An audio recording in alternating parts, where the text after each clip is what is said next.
여러분 안녕하십니까? 누리 PD입니다. 자, 국민의힘이 차기 당대표를 뽑는 전당대회를 곧 이제 개최할 것 같습니다. 늦어도 9월 초까지는 뭐 결과가 나오겠죠. 8월 말 혹은 9월 초, 8월 말 9초 여기에 지금 가능성이 있는데요. 자, 그렇다면 이제 본격적으로 국민의힘은 전당대회 기류 속에 갇히겠죠. 자, 지금 등판할 수 있는 인물들이 거론되는 걸 보면요. 한동훈이 유력시 되고 있고, 그 밖에 안철수, 나경원, 김용태 등이 거론되고 있습니다. 또 한 사람, 차기 당대표로 이제 가장 강력한 후보군 중에 들어가 있긴 한데, 출마 여부가 불확실한 인물, 김문수 전 대선 후보가 있습니다. 김문수 후보 같은 경우는 안타까운 게 사실상 그 대선에서 전 이겼다고 보거든요. 이겼는데도 공당의 대선 후보로서 그 어떠한 불복 선언을 할 수 없는 그 입장 제가 이해합니다. 윤석열 대통령 본인도 부정선거 이야기를 못 하잖아요. 자칫하면 감옥 갈 수도 있는데도 그러니까 공당에 딱 들어가 버리면 그 이야기를 못 하는가 봐. 제가 전에도 물어봤는데 정치인에게 그거 불가능하다라는 이야기를 들었습니다. 거의 그 분위기가 있대요. 그 어떤 그런 분위기가 현역이 아닌 사람은 뛸 수가 있습니다. 자기 스스로 어떤 결정을 해서 해볼 수가 있지만 일단 현역이 되거나 제도권에서 뭘 하려고 하는 사람들 이거는 뭐 제도권화 되는 겁니다. 네, 그거를 정말 안타깝지만 지금 우리나라에서 현실적으로 그렇게 드러나고 있다. 그런 가운데서도 몇몇은 그래도 진실을 밝히겠다라면서 싸워주는 사람이 국민의힘 내부에서 적어도 한 서너 명, 5명 정도 나온다면은 굉장히 우호적이고 상황이 좋아질 텐데 현실은 어렵다라고 생각이 됩니다. 결국에는요. 외생적 변수, 미국에서 큰 것이 한 방 오긴 와야 돼요. 그래야 비로소 국민의힘 내부에서도 이제 용기 있는 발언을 시작할 수 있는 사람들 그리고 이제 주류 언론 중에서도 이제 그것을 부정선거를 다룰 수 있는 그런 시간이 이제 올 겁니다. 저는 저들이 왜 그토록 많은 정황이 있는데도 부정선거 정황 말이죠. 그걸 증거로 볼 수도 있거든요. 어떤 경우에는 빼박이다 할 정도로 스모킹 건 같은 것도 있는데 왜 반응을 하지 않느냐. 여러 가지 그 이유가 있는데 그 중에 한 개가 중앙선관위와 그 선관위와 관계 속에서 선관위가 갑이고 국회의원들 이런 사람들이 어리예요. 어떻게 보면은. 그러면은 언론사는 갑인데 왜 그렇게 가만히 있느냐. 중앙선관위와 언론사를 보면 언론사가 갑이거든요. 여기는 또. 근데 언론사도 가만히 있는다. 이런 것 자체가 거대한 의문이죠. 미스테리죠. 또 이제 이렇게 볼 수도 있습니다. 너무도 많은 여론조사가 있었는데 여론조사처럼 되지 않았느냐? 그럼 여론조사가 전부 지금 짜고 친다는 거냐? 그 많은 여론조사 기관이 심지어 국민의힘 같은 경우에도 가만히 있는 이유가 여의도 연구원에서 돌려보면 그 결과처럼 나온다라는 겁니다. 그래서 부정선거를 믿지 못한다라고 하는 그런 목소리도 있더라고요. 자, 아무튼 제가 이 시간에는 부정선거 이야기 하려고 하는 건 아닌데 오프닝을 하면서 조금 딴소리를 좀 많이 했네요. 자, 박찬대 아시죠? 지금 정청래하고 당대표 놓고 지금 다투고 있다 그러는데 민주당 대표로 유력하다 그러죠. 박찬대가 사실 이렇게 거물급이 아닌데 인지도도 그렇게 높지 않거든요. 그런데 신뢰도에 있어서 이재명의 신뢰도는 박찬대는 거의 100에 가깝고 정청래는 다소 오리무중입니다. 약간 미온적이에요. 왜냐하면 정청래는 수박으로 분류가 됐거든. 그전에는. 근데 지금은 탈수박했다라고 해도 개딸 진영에서 그걸 완전히 믿어주지 않습니다. 그리고 굉장히 이제 의심의 눈초리로 지금 지켜보고 있는 인물이고 박찬대에 대해서는 자신들이 이제 주군이라고 생각하는 이재명이 절대적으로 신뢰한다 이렇게 보는 것 같아요.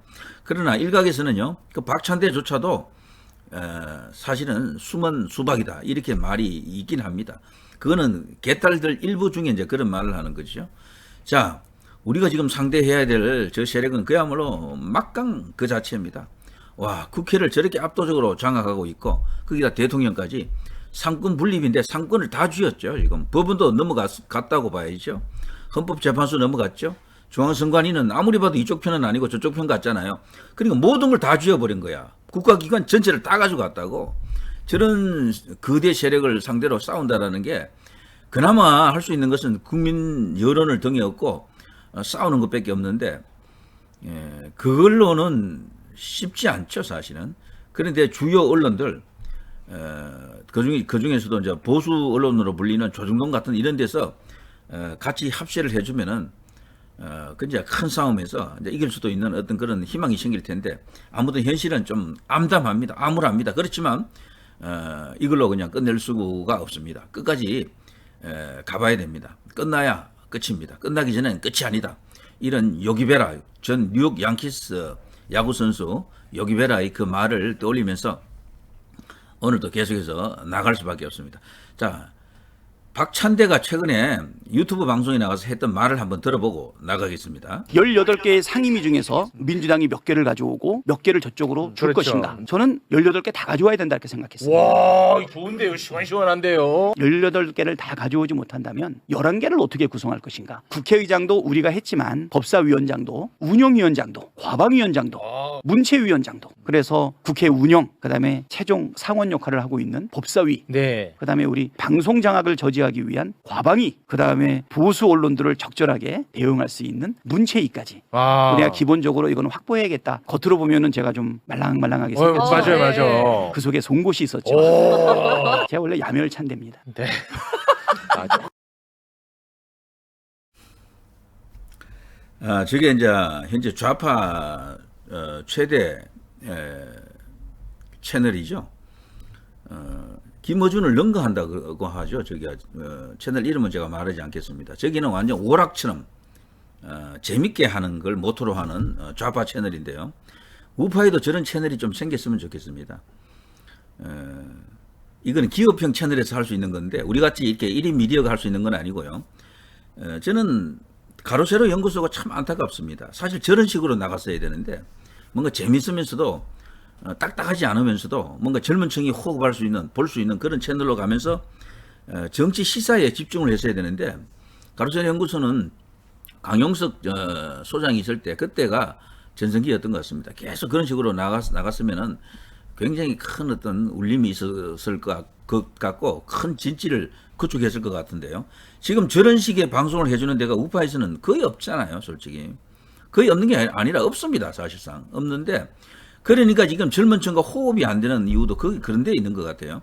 전부 논평 스타일 아니면 뉴스 전달 뭐 이런 식이라 이 한계가 뚜렷합니다. 확장성이 제한되어 있다라고 이제 보여지는데, 가로세로 연구소는 제가 아끼는 마음에서 특히 연예인 소식을 다루면서 저는 그 성격이 많이 변질됐다라고 보거든요. 의식적으로 연예인 소식은 하지 말고 물론 연예인을 다루면 엄청나게 많은 조회가 일어나요. 수입 측면에서도 큰 어떤 효과가 있겠지. 그렇지만 시사 정치 이런 쪽으로만 국한하지 않고 그렇게 다른 이슈를 다뤘던 것이 오히려 정체성을 죽인 게 아닌가 이런 생각이 들기도 합니다.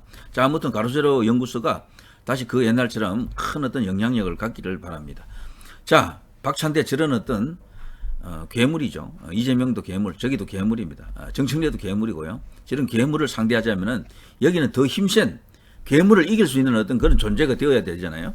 그렇다면은 차기 당권 당대표가 누가 되느냐, 그리고 이제 이 집행부가 어떤 식으로 이렇게 구성이 되느냐 굉장히 중요할 텐데요. 현재 거론되는 인물은 뭐 빤합니다.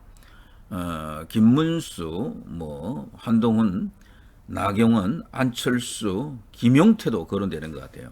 현재 이 5명이 거론됩니다. 윤상인이 나올지 안 나올지는 모르겠습니다. 본인이 나올 가능성도 있겠죠. 그렇지만 뭐 현재로서는 거론이 잘 안 되고 있다. 그 밖에 돌발 변수로서 누군가 또 나올 수도 있겠죠. 지금 이렇게 뉴스로 들어가 보면요.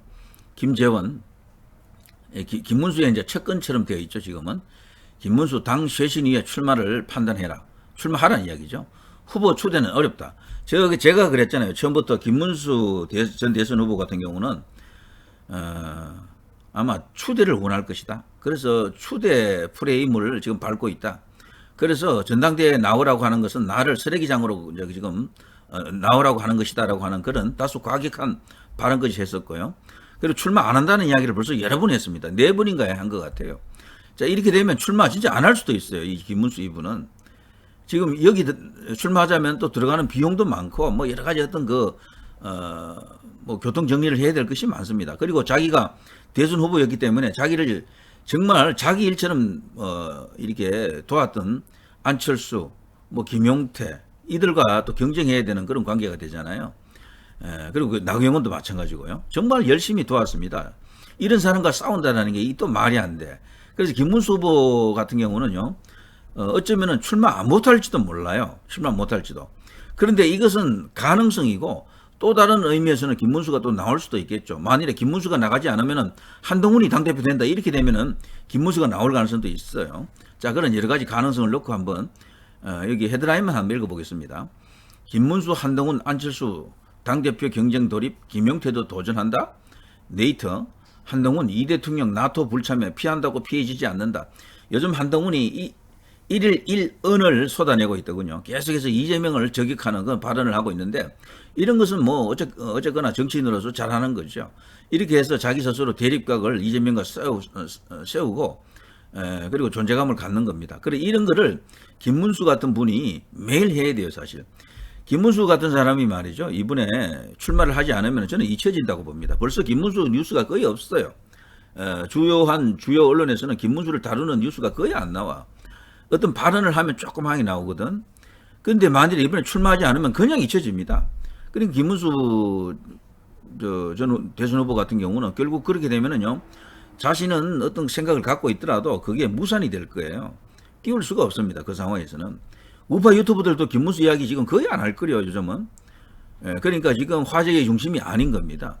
그러면 과거로 돌아가서 광화문에서 같이 운동을 하거나 유튜브 방송하는 것밖에 할 게 없다고요, 자칫하면은. 그래서 김문수 전 대선 후보로서는 어떤 결정을 해야 될 시간이 왔다. 내가 나가지 않으면 한동훈이 된다. 이것만큼은 막아야 되겠다라면요, 나와야 되는 게 맞고, 뭐 한동훈도 괜찮다고 생각하면 뭐 안 나와도 뭐 괜찮지 않나 또 이렇게 생각할 수도 있을지 몰라요. 자, 지방선거 공천 걸고 당권 경쟁 돌고 돌아 김문수 대 한동훈 이 두 사람의 대결을 빅매치라고 하는데요. 그런데 이 조건이 있습니다. 양자 대결이면 저는 무조건 김문수가 이긴다고 봐요. 약 한 6대4 정도로 이긴다라고 봅니다. 그런데 한동훈도 좀 올라왔죠. 그전보다는. 물론 처음에 당대표 될 때보다는 많이 떨어졌지만 한동훈도 저 떨어진 바닥에서 지금 어느 정도 올라왔습니다. 그것은 인정을 해주는 게 맞아요. 최근 지지율 조사에서도 한동훈이 다자구도에서 2위 하고 있고, 그래서 결국에는 이 선거 룰에 의하면은 70대 30이거든요.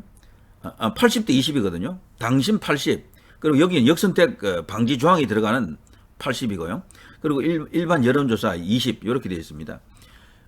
당신 80.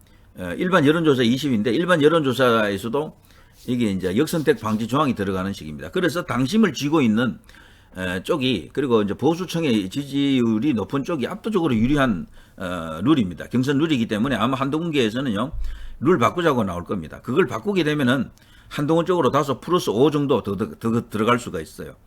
근데 그거 바꾸지 못하면은 볼 것도 없이 그냥 김문수의 압승이다 이렇게 생각이 되는데, 왜냐하면 최근 나온 여론조사가 한 번이 있었죠. 거기 보면 당심에서는 뭐 그야말로 압도적입니다. 거의 뭐 70% 가까이 김문수로 지금 나오더라고요. 자, 그걸 봐서는 김문수가 출마하게 되면은 게임은 그냥 싱겁게 끝날 가능성이 있는데, 글쎄요, 지금 김용태, 안철수, 김문수 당권 앞으로 전국 돌며 쇠머리를 하고 있다. 김문수도 분명히 뭔가 지금 액션을 취하고 있는 것은 맞는 것 같아요.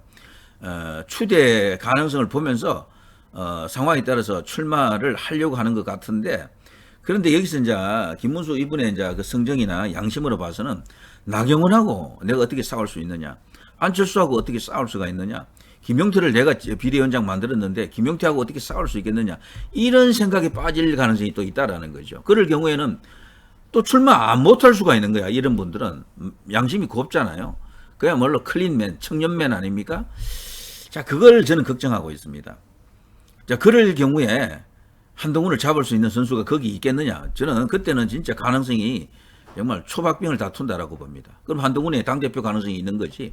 그리고 김문수가 출마한다 하더라도 거기에 지금 말씀드린 여러 사람이 다 같이 나가버리고, 그러면은 어떻게 됩니까? 김문수의 득표력이 조금 줄겠죠, 또. 그리고 한동훈이 또 유리해지는 구도고. 그리고 지금 국민의힘에서 초반 과반이 없을 경우에 양자 두 사람을 놓고 대결을 또 벌이는 2라운드가 있죠. 결국에는 뭐 많이 나와도 또 뭐 극복은 할 수가 있는데, 자, 아무튼 여러 가지 김문수에 대한 변수들이 지금 기다리고 있습니다.